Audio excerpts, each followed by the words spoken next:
Can you eat dairy on the keto diet? Keto diet basic. Low-carb, high-fat diet that promotes ketosis for fat burning and weight loss.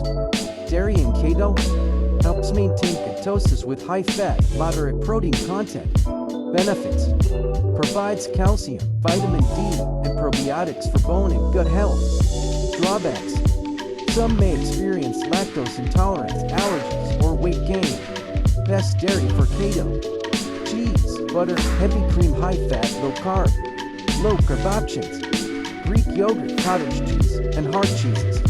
Milk alternatives: unsweet and almond, coconut, and nut-based milks. Weight loss and keto supports ketosis but must be consumed in moderation. Lactose-free alternatives: lactose-free dairy, almond milk, coconut yogurt. Dairy-free substitutes: coconut cream, nut milks, and plant-based cheeses. Final takeaway: dairy is keto-friendly when consumed in moderation, focusing on high-fat, low-carb choices. Subscribe, like, and share. Thanks for watching.